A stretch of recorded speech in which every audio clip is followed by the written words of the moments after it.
So let us continue our chapter reading.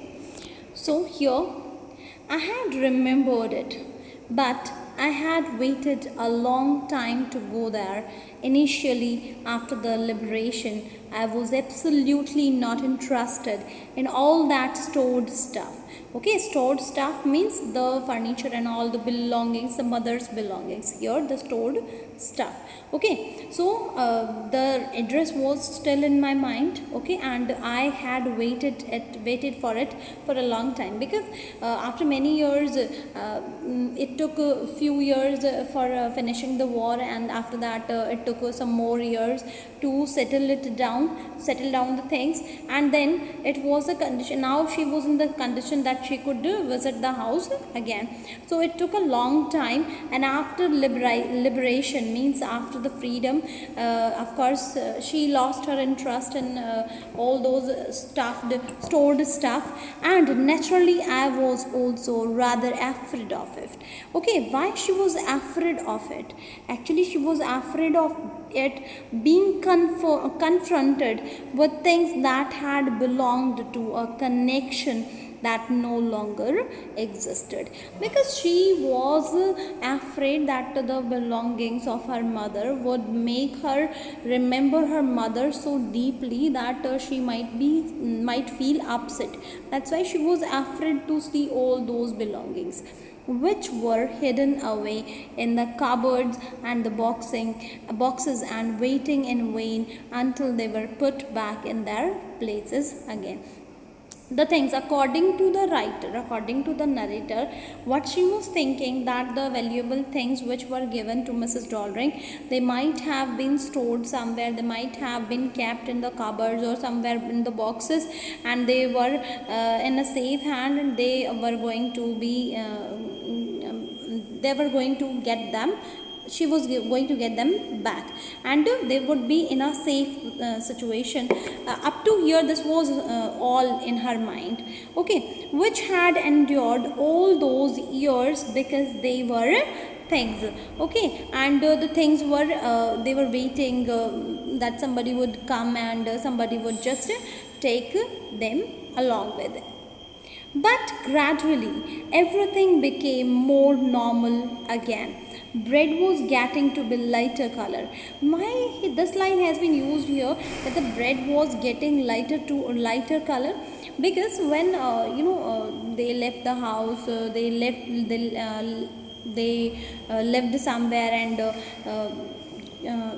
they were not getting, they were not well settled, they were not settled, so they had to eat whatever they were getting. Okay, and it took some time to settle them. So now they are settled, and they are in a good position. That's why here means lighter color bread means here they were in a safe position, and they could just manage the things now. Okay, so there was a bed you could sleep in unthreatened. And initially, when they were there in the Holland, and the world war was going on, they could not sleep, they were frightened, they were threatened, and every time they were fearful. So now she's comparing the situation, that now we are in a good position, and we have no worries about it, we are secure as well. A room with a view you were more used to glancing at each day. And one day I noticed that I was curious about all the possessions that must still be with that address. Okay, that one day, I don't know why and how, I became curious about my mother's belonging, and I thought those belongings must be on that address. I wanted to see them, and I wanted to see them. The narrator wanted to see them, to touch them, and to remember them. So, after my first visit in vain to Mrs. Doldring's house, now see, this is a whole complete before visiting Mrs. Doldring's house, what she was thinking in her mind. Okay, this is almost present, but somewhere the things are going on in background. Here, this is exact present situation, that after my first visit in vain to Mrs. Doldring's house, I decided to try a second time. So now a girl of about 15 opened the door to me. I asked her if her mother was at home. No, she said, and she said that no, her mother was not at the home. My mother's doing an errand. Actually, here errand means that her mother had gone out to purchase some daily use things. So she had gone to the market. No matter, I said, I'll wait for her, and I wanted to enter the house. That's why I said that no matter, I would wait for her. So I followed the girl along the passage. An old-fashioned iron Hanukkah candle holder hung next to the mirror. Okay, this was a candle holder, and especially it belonged to a Hanukkah. Hanukkah is like a light festival, as we have Diwali in India. So in this way they have Hanukkah. This is light festival, and this candle holder is used on that particular occasion. That's why that was a very heavy candle holder. That's why that was hung next to the mirror.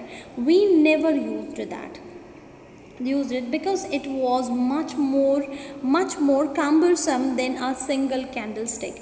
Okay, and the girl is explaining that we don't use that candlestick because it's too heavy, and it's difficult to manage it, and a single candlestick can be managed easily. So won't you sit down? Who asked it? The girl of 15 means the daughter of Mrs. Dollring. She is asking you as the girl. She held open the door of the living room, and I went inside past her. Okay, now she is sitting where she has entered in a living room. Okay, so she entered in living room.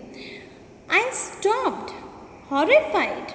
I was in a room I knew and did not know. Now here is a situation. See, I knew and did not know. The opposite situation, the opposite things happening. I knew, मैं जानती भी हूँ इस room को, but मैं जानती भी नहीं हूँ. जानती कैसे हूँ? Why am I know this room?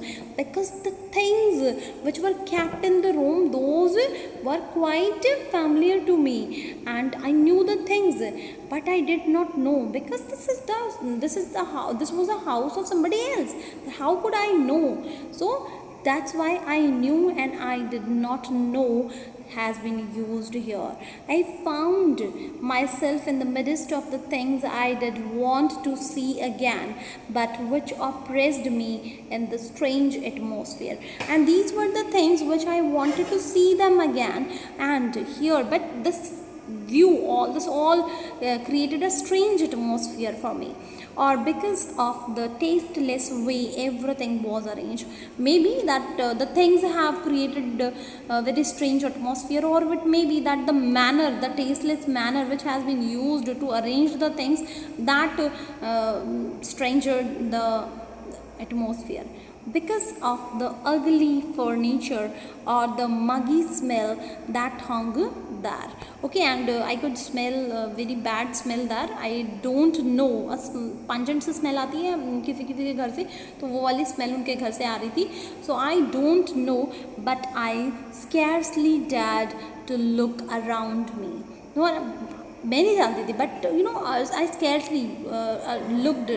Means हिम्मत नहीं हो रही थी मेरी, because the things were so rough positions, in rough condition, that I could not dare to see all those things. It was hurting me. It was hurting my feeling. So the girl moved a chair. I sat down and stared at the woolen tablecloth. I rubbed it. Okay, my fingers grew warm from rubbing. I followed the lines of the pattern.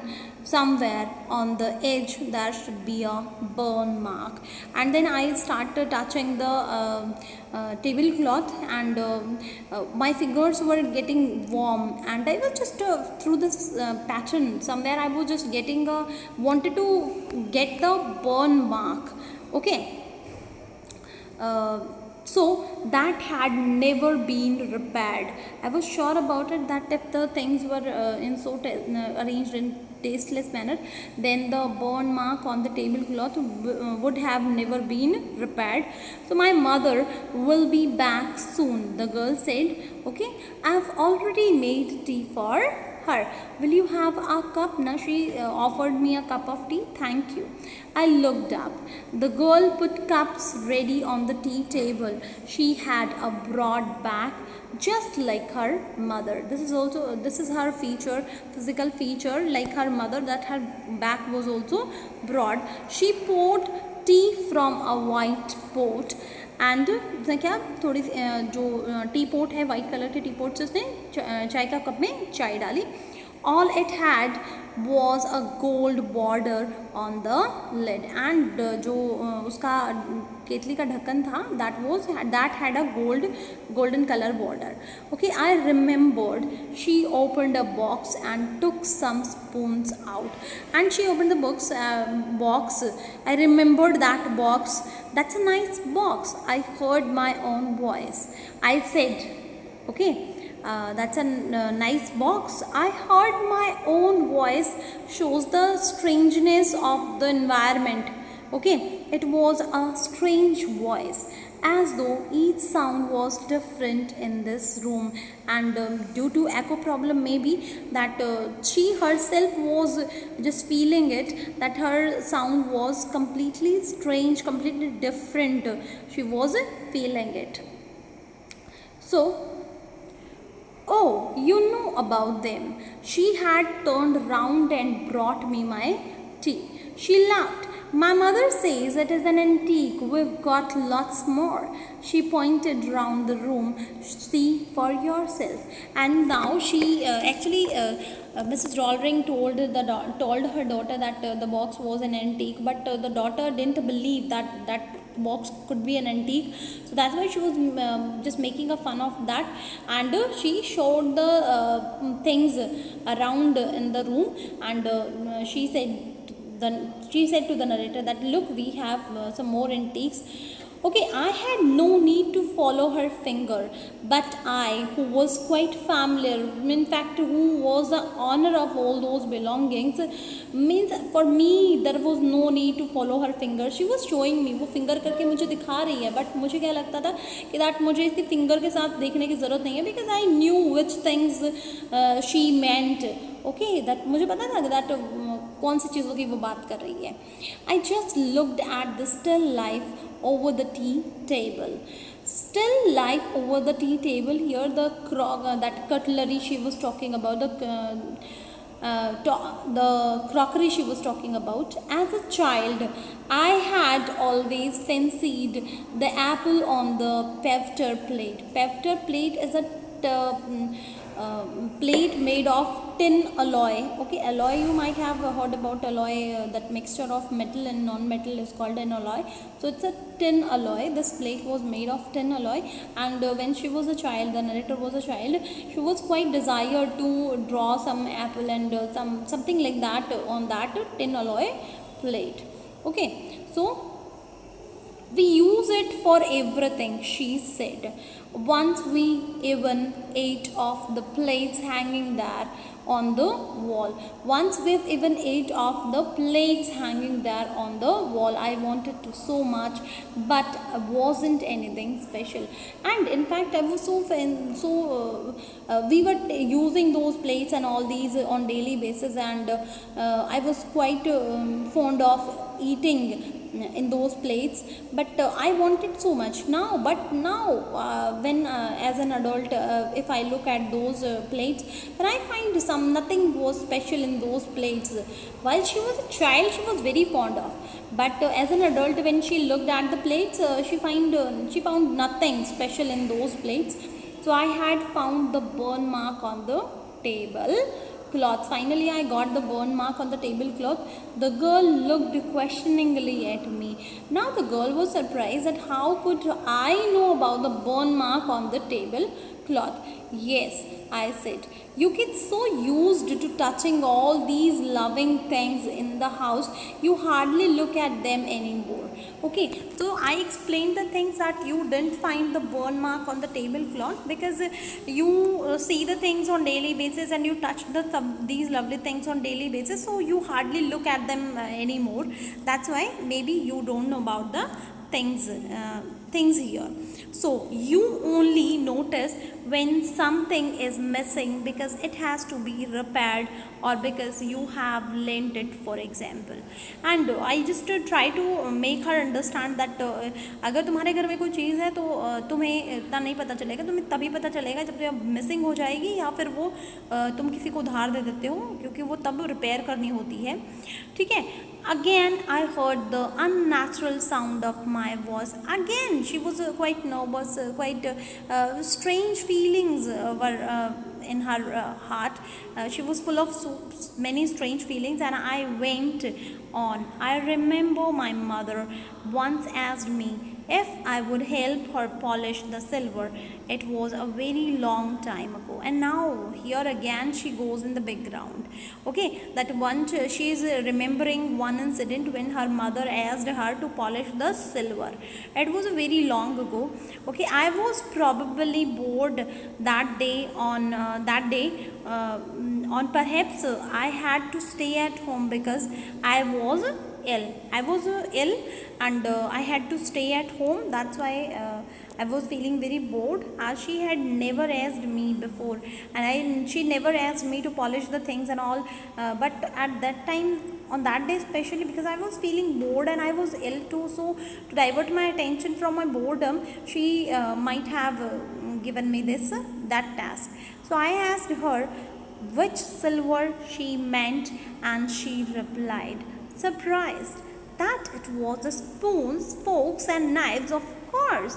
And that was the strange thing. Didn't know the cutlery we ate often every day was silver. And the girl was also quite surprised that the things, the forks, knives, and spoons they were using, those were made of silver.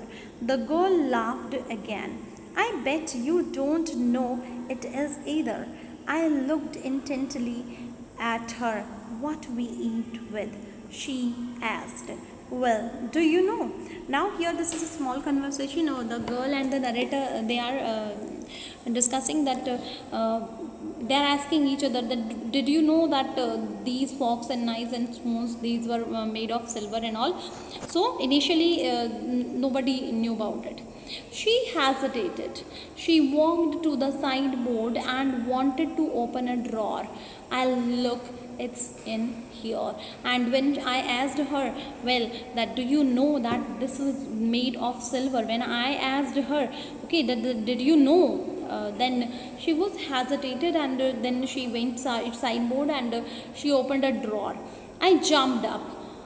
I was forgetting the time. I must catch my train. Now the narrator is saying that she had to catch her train also. So she had her hand on the drawer. Okay, but the girl was still there near the drawer. She was just checking the thing. Don't you want to wait for my mother?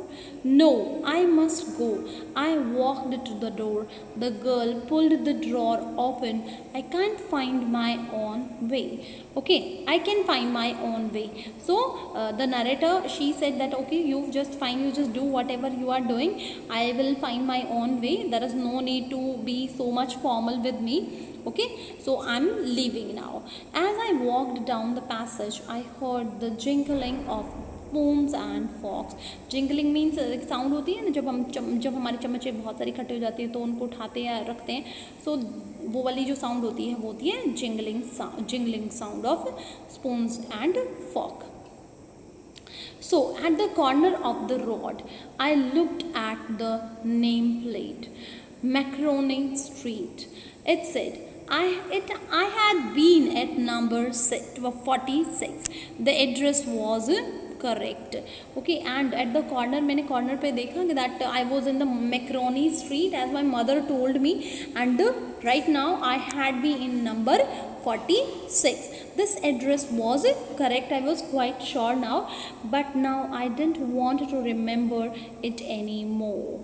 I wouldn't go back there because the objects that are linked in your memory with the familiar life of the former times instantly lose their value when served from them. And now here she wants to just tell that whatever the images she had in her mind regarding those belongings, those images were quite nice, pleasant images, but when she just saw the things practically, she had no interest in all those things. You see them again in strange surroundings, and what should I have done with them in a small rented room where the shreds of blackout paper still hung along the windows, and no more than a handful of cutlery fitted in the narrow table drawer. Okay, and now she is consoling herself that see, first of all, that the things they had lost the charm. Okay, so that's why I really don't want those belongings. Second thing, that I have a small rented room and I have no space for all those belongings. My table drawer is too small, that I only few little cutlery can be adjusted in that. So what would I do with all those belongings? I resolved to forget the address of all the things I had to forget. That would be the easiest, and I resolved at the end that I was going to forget the address forever, and all those belongings also, and it would be better and it would be easiest for me to forget and to move on in the life. So guys, we have completed the chapter.